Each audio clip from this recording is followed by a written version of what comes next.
Et quelle gourmandise aussi de changer de point de vue sur la société, sur la vie, sur ce qu'on nous a toujours enseigné. L'homme préhistorique est aussi une femme.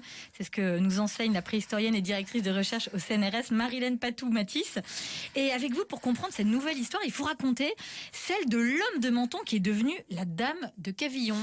Qu'est-ce qui s'est passé? Oui. Non, mais vous savez, c'était courant parce que les squelettes humains qu'on trouve à ces périodes-là, ces périodes très anciennes, ils sont pas toujours très bien conservés.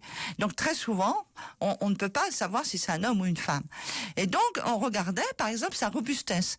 Et s'il était extrêmement robuste et tout, on avait tendance à le mettre dans la catégorie des hommes. Et inversement.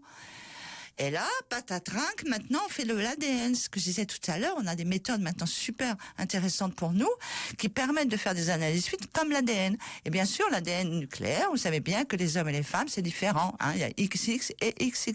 Donc là, on a tout de suite su que c'était donc une femme. Donc elle est devenue la dame du Cavillon. Donc c'est il y a 25 000 ans. Hein, c'est une femme qui vivait il y a 25 000 ans. Donc c'est intéressant. Puis ça veut dire qu'il y a des femmes costauds qui pouvaient forcément construire, chasser. Bien sûr, exactement. Cette gracilité, c'est quelque chose qui n'était pas aussi marqué.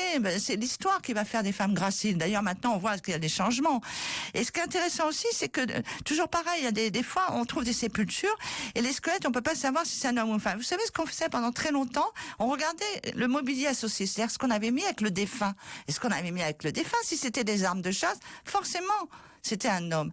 Mais là aussi, il faut revoir la chose à l'aune justement de l'ADN. C'est pour ça qu'on a eu des grandes surprises pour des périodes plus récentes, comme le chef viking qui est devenu une grande guerrière viking au 10e millénaire. Donc c'est intéressant.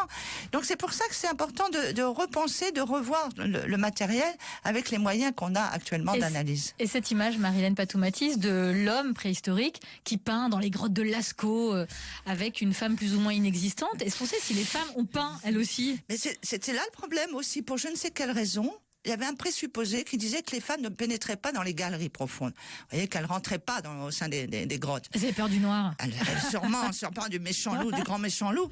Et en fin de compte, on a découvert des mains vous savez, des mains positives, comme un pochoir. Vous mettez votre main, vous crachez les pigments autour, puis vous l'enlevez.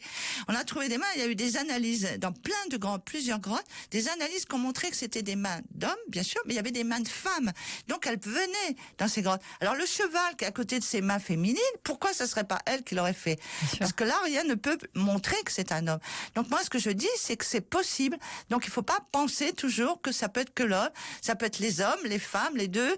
Voilà, ils peuvent se partager les tâches. Je crois qu'il faut avoir une vision beaucoup plus ouverte et ouvrir le champ des possibles. Vous voyez, les hypothèses doivent être plus possibles. Et surtout, quand on ne sait pas dire automatiquement ce sont les hommes.